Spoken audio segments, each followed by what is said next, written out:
Hola, mi nombre es Diana González Contreras y el día de hoy voy a hablar sobre enfermedad pulmonar intersticial. Bueno, para comenzar con la definición, tenemos que la enfermedad pulmonar intersticial es un grupo heterogéneo de trastornos que afectan predominantemente el intersticio pulmonar, es decir, los compartimientos interalveolares, septos intersticiales, la membrana alveolocapilar, el espacio peribronquial y perivascular. Y bueno, que van a producir una inflamación crónica y fibrosis del parénquima pulmonar y bueno, todo esto clínicamente se van a manifestar de diferentes formas, las cuales voy a tocar más adelante.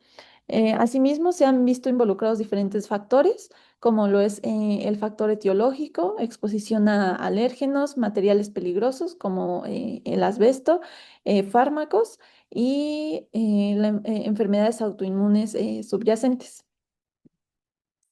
Y bueno, dentro de las características clínicas y fisiológicas, podemos encontrar tos, disnea de esfuerzo, ausencia de infección o neoplasia pulmonar y aún así pues presentar una fisiología pulmonar anómala. También un patrón restrictivo en las pruebas de función pulmonar, una obstrucción coexistente al flujo de aire, la disminución de la capacidad de difusión y un aumento de la diferencia alveolo-arterial de oxígeno en reposo o durante el esfuerzo. También, bueno, algo importante es que en la patogenia y en las manifestaciones de la enfermedad pulmonar intersticial se pueden ver afectados todos los componentes celulares y solubles que conforman pues las unidades de intercambio gaseoso, como ya mencioné, pues la pared alveolar, capilares, espacio alveolar, acinos. También pues se puede ver afectados la luz bronquiolar, los bronquiolos terminales y el parénquima pulmonar más allá de las unidades de intercambio gaseoso. Y bueno, tenemos una clasificación una clasificación clínica, las cuales, bueno, aquí podemos encontrar una tabla. Tenemos las neumonías intersticiales idiopáticas. Estas pues van a ser un grupo de enfermedades intersticiales que bueno, que son de causa desconocida y diagnosticadas tras la exclusión de etiologías secundarias. Dentro de las características comunes de las neumonías intersticiales idiopáticas, tenemos que comparten una alteración del intersticio alveolar con inflamación y o fibrosis. También pues se pueden clasificar según su patrón histológico y radiológico. Em, Algunas de ellas, pues tenemos, por ejemplo, las neumonías intersticiales fibrosantes crónicas, en las cuales podemos encontrar la fibrosis pulmonar idiopática y la neumonía pulmonar inespecífica. También tenemos las neumonías intersticiales relacionadas con el tabaquismo, el cual es considerado un importante factor de riesgo.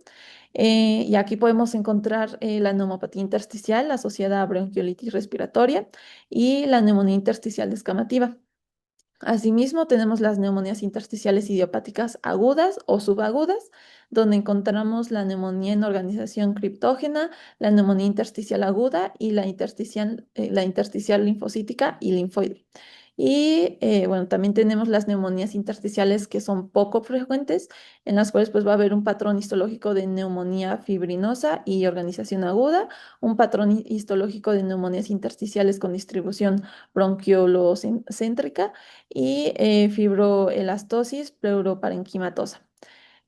También tenemos las neumonías intersticiales asociadas a enfermedades del tejido conectivo.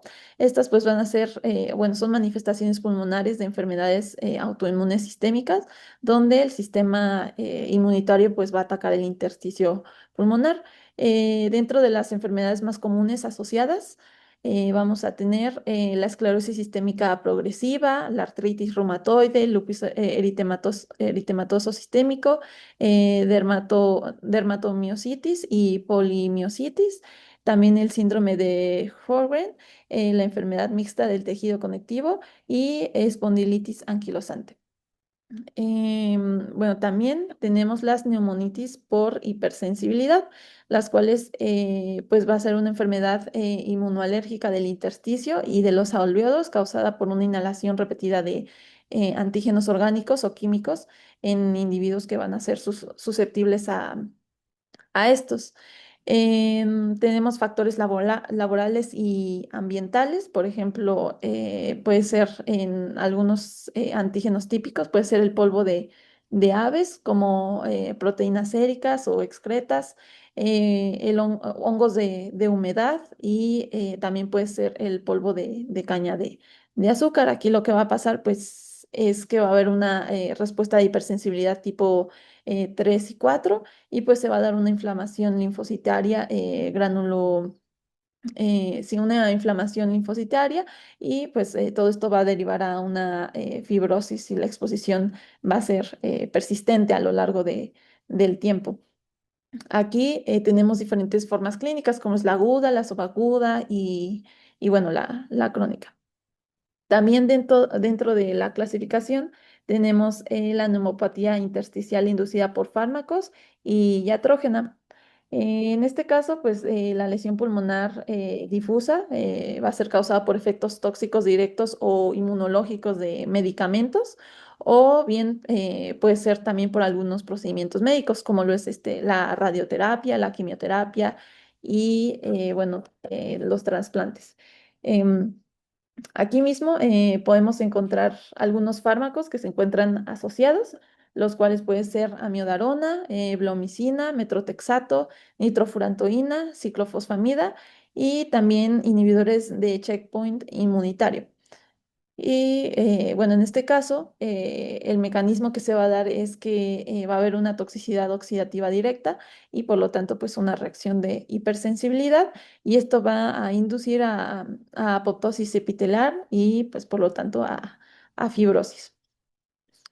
También tenemos dentro de esta clasificación, pues, trastornos por ocupación alveolar. Estos van a ser procesos en los que el espacio alveolar se llena de material anormal. Por ejemplo, puede ser material lipoproteico, material proteico o celular, y pues esto va a afectar el intercambio gaseoso. Dentro de podemos encontrar diferentes ejemplos, como por ejemplo la proteinosis alveolar pulmonar, la histiocitosis de células de Langerhans o la neumonía eosinofílica. Em, bueno, también tenemos las neumopatías intersticiales asociadas a vasculitis pulmonares, las cuales, bueno, en este caso va a haber un compromiso intersticial y alveolar secundario a vasculitis sistémicas y necrosantes que van a afectar vasos pulmonares pequeños o también medianos. Algunos ejemplos de esto, pues, es la granulomatosis con poliangitis, poliangeitis microscópica y el síndrome de Churg-Strauss.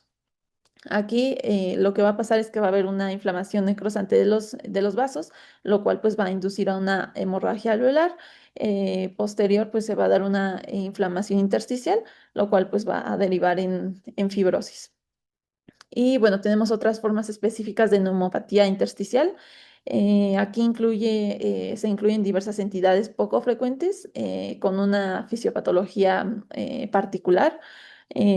Por ejemplo, tenemos la sarcoidosis pulmonar, la amiloidosis pulmonar, la neumopatía por radiación, enfermedades linfoproliferativas pulmonares y también las infecciones crónicas intersticiales. Y bueno, por último tenemos las formas hereditarias de de neumopatía intersticial, las cuales pues van a ser enfermedades genéticas que van a afectar el desarrollo o la estructura o la función del epitelio alveolar y el metabolismo del surfactante. Bueno, continuando con la epidemiología, tenemos un aumento del 86% en la mortalidad relacionada con la enfermedad pulmonar intersticial y se prevé que represente alrededor de un 0,26% de la mortalidad por todas las causas en 2027 a nivel mundial. Y bueno, la prevalencia de la enfermedad pulmonar intersticial es de entre 6,3 y 71 personas por cada 100.000 personas y tiene una incidencia que osciló entre 1 y 31,5 personas por cada 100.000 al año.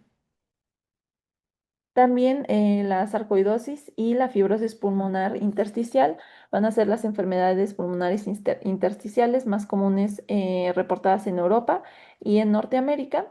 Y la incidencia total es mayor en hombres que en mujeres, siendo así que en hombres, bueno, van a ser 31,5 por cada 100.000 al año y en mujeres van a ser 26,1 por cada 100.000 al año. Y bueno, dentro de los factores de riesgo tenemos, por ejemplo, el tabaquismo, el cual pues va a ser una causa importante que contribuye a la enfermedad pulmonar intersticial.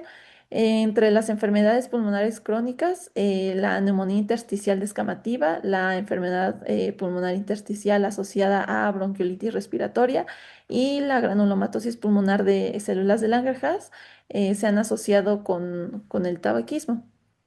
Y bueno, si bien pues existe una alta prevalencia del tabaquismo entre los pacientes con estas enfermedades, pero no se ha establecido como tal de manera definitiva que el tabaquismo sea la causa. También tenemos otros factores de riesgo, como lo es, por ejemplo, exposiciones de la contaminación del aire. Tenemos que el aire que inhalamos también, bueno, además de contener nitrógeno, oxígeno, dióxido de carbono y demás, también contiene diferentes contaminantes, por ejemplo, oxidantes y partículas nocivas que van a dañar el epitelio alveolar. Esto va a provocar una función pulmonar anormal y bueno, la inhalación de todas estas toxinas va a desencadenar una respuesta del sistema inmunitario que puede provocar diversos trastornos. También varios estudios han establecido que la contaminación del aire es un factor de riesgo para el desarrollo y la progresión de la enfermedad pulmonar intersticial. Otro de los factores de riesgo es la exposición ocupacional, siendo así que pues, la exposición ocupacional a ciertas sustancias va a contribuir a diversos tipos de enfermedades pulmonares intersticiales, aunque la mayoría de las exposiciones ocupacionales tardan en manifestar síntomas, por ejemplo, el polvo de minas de carbón o el asbesto se reportan comúnmente como causas de enfermedad pulmonar intersticial. También tenemos un factor genético en el cual pues ciertos rasgos hereditarios como las variantes patogénicas raras en genes asociados con el mantenimiento de los telómeros y la producción del surfactante, también los polimorfismos comunes de un solo nucleótido y la longitud reducida de los telómeros leucocitarios pueden contribuir a un mayor riesgo de la enfermedad pulmonar intersticial. Asimismo, se estima que una quinta parte de los casos de fibrosis pulmonar intersticial tienen orígenes familiares. También los pacientes con fibrosis pulmonar intersticial, el polimorfismo del promotor MUC5B, que esta va a ser una proteína mucina, se ha relacionado con un mayor riesgo de desarrollar pues, la enfermedad. Otro factor muy importante es la edad y el género. Varios estudios han comprobado, o bueno, estudios sobre la enfermedad pulmonar intersticial no asociados a fibrosis pulmonar intersticial, como por ejemplo la neumonitis por hipersensibilidad y las enfermedades pulmonares intersticiales asociadas a enfermedades del tejido conectivo, indican diferencias relacionadas con el género y la edad en la incidencia también pues con la progresión de la enfermedad y pues los diferentes resultados. Siendo así que, bueno, como lo mencioné anteriormente, el sexo masculino y la edad avanzada se asocian con una mayor incidencia. Em, el riesgo de desarrollar la fibrosis pulmonar intersticial es entre 1,5 y 2 veces mayor en hombres que en mujeres. Esto se debe a que los telómeros se acortan con la edad y la fibrosis pulmonar intersticial se asocia con un acortamiento de los telómeros. También se ha observado que el riesgo de desarrollar neumonitis por hipersensibilidad es más pronunciado en hombres que en mujeres. Y bueno, por otro lado, tenemos que el envejecimiento es un factor de riesgo para las enfermedades pulmonares intersticiales, con un aumento significativo en la incidencia observado entre los adultos mayores. Em, También tenemos que la asociación entre el envejecimiento y las enfermedades pulmonares intersticiales pueden atribuirse parcialmente al proceso biológico del acortamiento de los telómeros.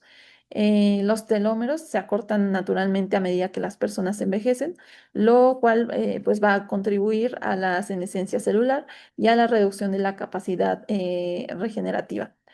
Y bueno, también en la fibrosis pulmonar intersticial y probablemente en otras enfermedades pulmonares intersticiales, el acortamiento acelerado de los telómeros puede conducir al envejecimiento pulmonar prematuro y a una mayor vulnerabilidad a los procesos fibróticos.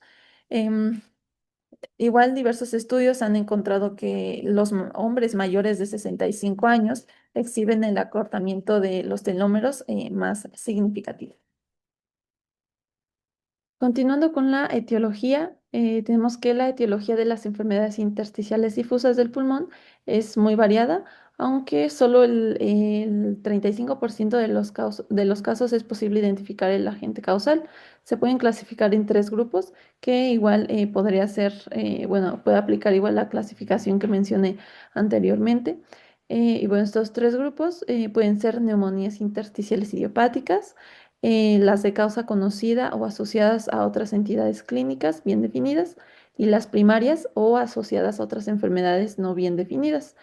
Entre el 6 y el 10% son inclasificables debido a la presencia de datos clínicos radiológicos o anatomopatológicos inadecuados o discordantes por tratamiento previo que pueda alterar los datos radiológicos o los datos patológicos o bien pues por la presencia de características que puedan corresponder a entidades diferentes. Igualmente, dentro de la etiología tenemos, por ejemplo, que en la fibrosis pulmonar idiopática, pues es justamente idiopática, pero asociada a predisposición genética, que como ya lo mencioné, se encuentra el MUC5B, los telómeros y exposiciones. Bueno, esto va a ser un mecanismo que implica daño epitelial recurrente y reparación aberrante. En el caso de la neumonitis por hipersensibilidad, tenemos antígenos inhalados, que igual, como ya lo mencioné anteriormente, pueden ser proteínas aviares, etcétera. También tenemos conectivopatía, que van a ser estos mecanismos inmunes y autoinmunes, y los tóxicos o drogas, que van a tener un mecanismo variable. Estos van a generar pues un daño directo al epitelio y reacciones idiosincrásicas. Y en el caso de la sarcoidosis, tenemos una etiología igualmente desconocida. Va a haber una hiperrespuesta inmune a antígenos no identificados, lo cual va a generar pues granulomas no caseificantes. Y en el caso de la neumoconiosis, va a haber una inhalación y depósito de partículas que van a inducir una respuesta inflamatoria y fibrótica. En cuanto a la fisiopatología, tenemos que la mayoría de las enfermedades intersticiales difusas del pulmón tienen una patogenia similar como consecuencia de la acción de un agente causal, ya sea pues que sea conocido o no, de células inflamatorias y mesenquimatosas como fibroblastos, células epiteliales, alveolares.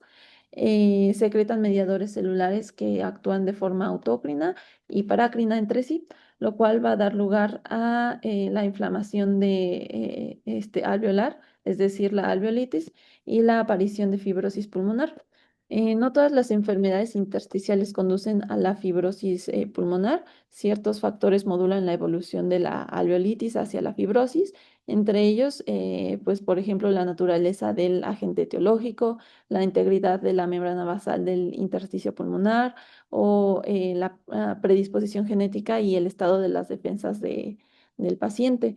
Y bueno, aunque esta secuencia patogénica es aplicable a la mayoría de las enfermedades intersticiales, existen algunas excepciones. Por ejemplo, la fibrosis pulmonar idiopática se caracteriza por una repitelización anómala del epitelio alveolar. También tenemos que la linfangioleiomatosis por la proliferación de fibras musculares lisas, la amiloidosis por el depósito de sustancia amiloide, la proteinosis alveolar por la presencia de material lipoamiloide y la lipoproteína. Oh, ya.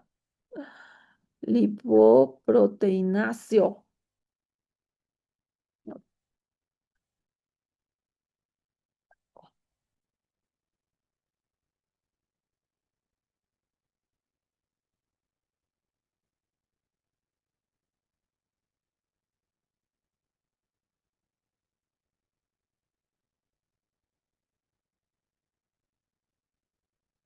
Bueno, en cuanto a la fisiopatología, tenemos que la mayoría de las enfermedades intersticiales difusas del pulmón tienen una patogenia similar como consecuencia de la acción de un agente causal, sea conocido o no, de células inflamatorias y mesenquimatosas, por ejemplo, fibroblastos, células epiteliales alveolares, secretan mediadores celulares que actúan de forma autócrina y parácrina entre sí, lo cual va a dar lugar a la inflamación alveolar, que es pues la alveolitis, y a la aparición de fibrosis pulmonar. Igual no todas las enfermedades intersticiales conducen a la fibrosis pulmonar. Ciertos factores modulan la evolución de la alveolitis hacia la fibrosis. Entre ellos, tenemos, por ejemplo, la naturaleza del agente etiológico, la integridad de la membrana basal del intersticio pulmonar, la predisposición genética y el estado de las defensas del huésped. Aunque esta secuencia patogénica es aplicable a la mayoría de las enfermedades intersticiales, existen algunas excepciones. Por ejemplo, tenemos que la fibrosis pulmonar idiopática se caracteriza por una repitelización anómala del epitelio alveolar. Otro ejemplo es que la linfangioleiomyomatosis, pues por la proliferación de fibras musculares lisas. En el caso de la amiloidosis, por el depósito de sustancia amiloide, la proteinosis alveolar por la presencia de material lipoproteináceo en los alveolos y la microlitiasis alveolar por el depósito de microlitos en los alveolos. Bueno, también tenemos que el mecanismo general de en la enfermedad pulmonar intersticial fibrótica es que primero vamos a tener una lesión repetida del epitelio alveolar tipo 1 y 2, por ejemplo, por toxinas, tabaco, microaspiración, infecciones. Y bueno, en segundo lugar, va a haber una activación epitelial y liberación de mediadores profibróticos. Posteriormente, vamos a tener un reclutamiento y activación de fibroblastos y miofibroblastos que depositan matriz extracelular. Por ejemplo, pues el colágeno 1, 3 y fibronectina. Posteriormente tenemos la formación de fibroblastos con remodelación tisular y formación de algo llamado honeycombing subpleural. Y posteriormente tenemos la disrupción de la arquitectura alveolar, lo cual pues va a ser por pérdida de unidades alveolares, reducción del área de intercambio, aumento del espacio muerto y aumento de rigidez pulmonar. Em, Posteriormente tenemos la hipótesis de reparación aberrante, que, bueno, en el caso de la fibrosis pulmonar idiopática, la respuesta reparativa está desregulada, es decir, va a haber más fibrosis que inflamación, con menor respuesta inflamatoria y más activación del eje epitelio-fibroblasto. Y bueno, también tenemos mecanismos celulares como epitelio alveolar senescente, que son pues telómeros cortos, transición epitelial mesenquimal, mecanismos autócrinos, parácrinos, disfusión mitocondrial y producción de ROS.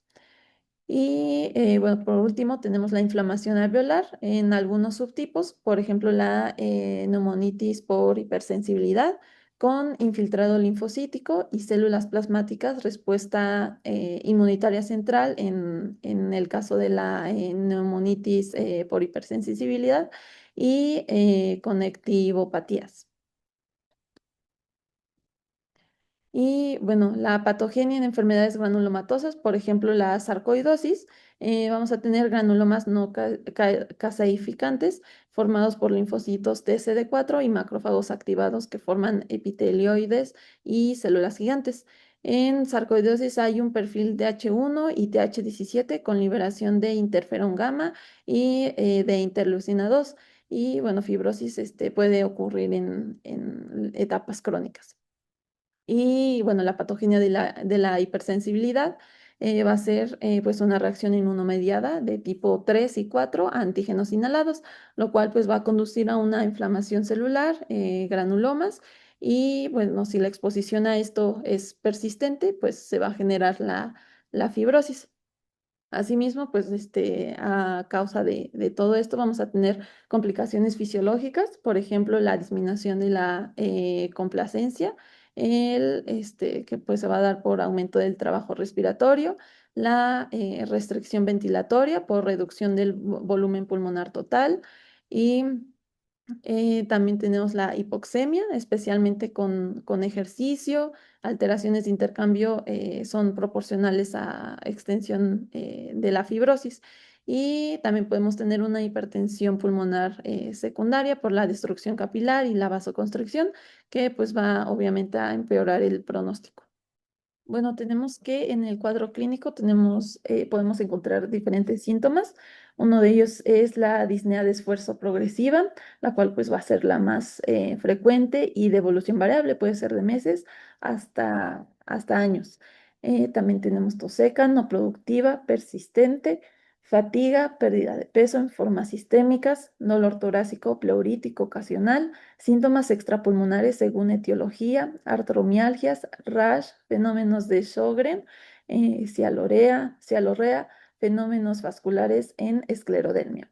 En cuanto al examen físico, podemos encontrar crepitantes inspiratorios finos en velcro sobre las bases, que es muy típico y muy sugestivo.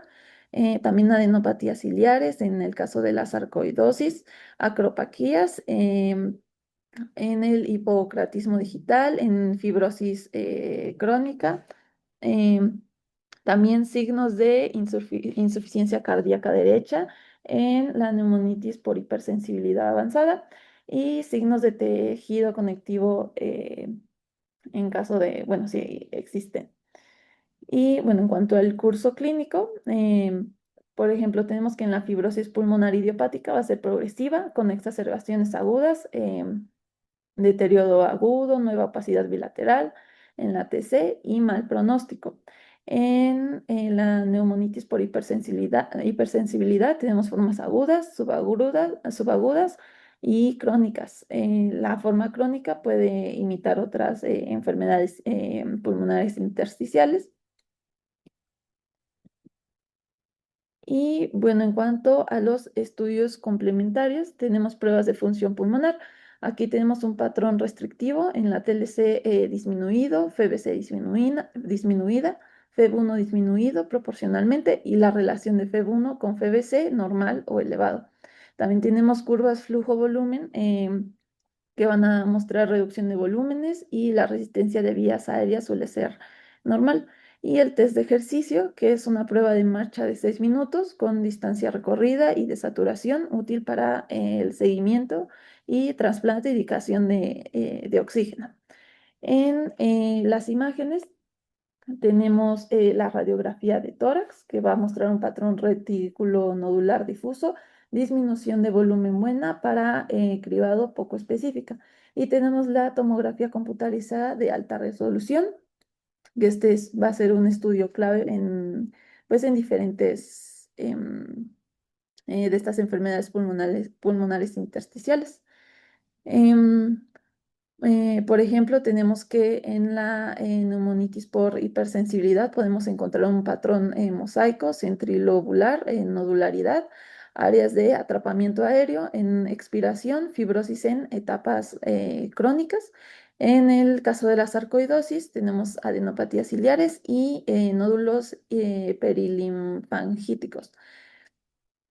Y bueno, en los hallazgos de laboratorio tenemos un panel autoinmune, ANA, ENA, FR, anti-CCP, etcétera, si se sospecha de vasculitis. También tenemos marcadores no específicos como PCR, BCG, BDG, si, bueno, en caso de que haya presencia de una infección fúngica, serología específica por exposición, etcétera. Y obviamente tenemos que buscar causas secundarias con pruebas hepáticas, renales, y bueno, todo esto pues según la clínica. También tenemos la broncoscopía, VAL, que es lavado broncoalveolar. Va a ser de utilidad diagnóstica para neumonitis por hipersensibilidad. Va a haber una linfocitosis marcada, también alveolitis eosinofílica, alveolitis neutrofílica, en la fibrosis pulmonar idiopática puede mostrar neutrofilia y eosinofilos variables. No es diagnóstico por sí solo, pero se puede utilizar para obtener información complementaria. Y bueno, también tenemos la biopsia pulmonar, que puede ser una biopsia transbronquial por broncoscopía, limitada para distinguir ciertas formas de enfermedades pulmonares intersticiales, y puede ayudar en sarcoidosis. También tenemos la acrobiopsia transbronquial, que cada vez es más utilizada y va a tener un mayor rendimiento de diagnóstico que la transbronquial tradicional, pero requiere un centro especializado. Y por último tenemos la biopsia quirúrgica por toracoscopía, que bueno, va a ser un patrón neurohistológico cuando el diagnóstico no es concluyente y afectará al manejo. Hay ciertos riesgos como mortalidad perioperatoria, etcétera. También podemos realizar un ecocardiograma o cateterismo derecho para la evaluación de hipertensión pulmonar y función cardíaca derecha. Y bueno, entre otros, podemos también realizar pruebas de sueño para apnea obstructiva si hay sospecha, estudio de alergias, provocación si hay neumonitis por hipersensibilidad y evaluación laboral ambiental. Y bueno, aquí podemos encontrar algunas de las imágenes que podemos encontrar en la primera imagen. Podemos encontrar un patrón de neumonía intersticial usual, imágenes reticulares y de panalización subpleurales, bivasales y periféricas. En el segundo caso tenemos una tomografía computarizada que muestra una fibrosis que predomina en el lóbulo inferior en un paciente con fibrosis pulmonar idiopática. En esta otra imagen tenemos igual una tomografía computarizada que muestra las reticulaciones subpleurales en un paciente con fibrosis pulmonar idiopática. De este lado tenemos una tomografía computarizada que muestra el panal en un paciente con fibrosis pulmonar idiopática. Y por último tenemos otra tomografía computarizada que muestra bronquiectasias por tracción. Continuando con la patología o anatomía patológica, em, tenemos en la neumonía intersticial usual que va a tener una arquitectura heterogénea, áreas de fibrosis densas, con lo que se le llama honeycombing, alternadas con áreas casi normales en mosaico. También focos fibroblásticos en interfaz entre áreas normales y fibrosadas, marcador activo de progresión.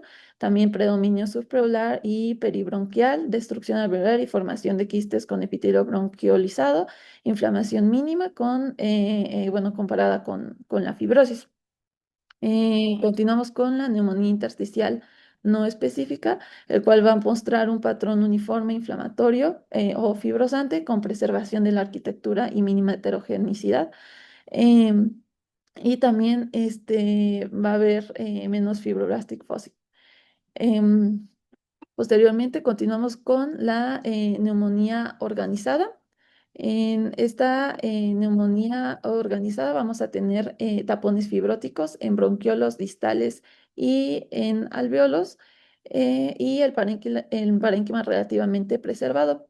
Y por último tenemos el desorden difuso alveolar, en el cual vamos a encontrar en la fase aguda membranas hialinas, edema intersticial, alveolitis, y en la fase proliferativa fibrótica podemos encontrar proliferación de neumocitos tipo 2, fibrosis intersticial también podemos encontrar. Y bueno, en el caso de granulomas, se pueden encontrar granulomas no caseificantes rodeados por células mononucleares en sarcoidosis, distribución perilinfángica.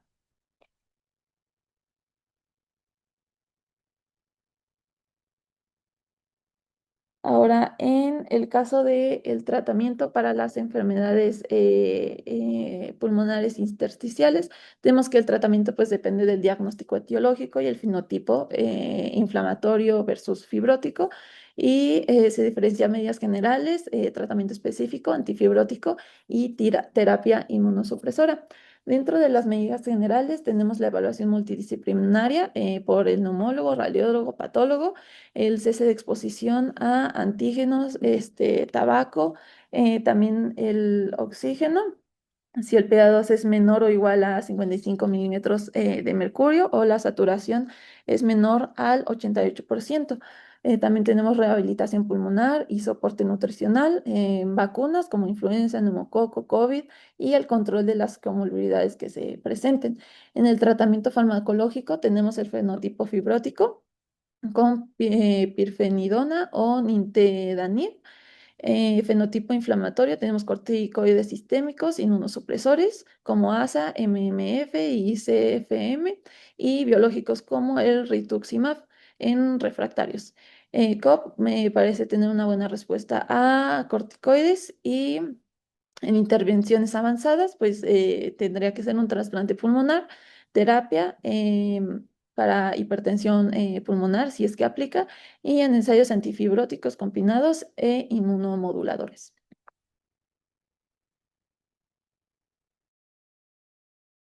Y bueno, por último, en las medidas preventivas tenemos evitar exposiciones laborales, ambientales, que bueno, son todos los factores de riesgo que mencioné anteriormente, revisar los fármacos con toxicidad pulmonar, el cribado precoz con conectivopatías, la vacunación respiratoria, la educación de no fumar, control de reflujo, higiene ambiental, programas de salud ocupacional y, bueno, la consejería genética en en familias no con mutaciones teloméricas, ya que vimos que, bueno, el factor genético es un factor importante dentro de los factores de riesgo.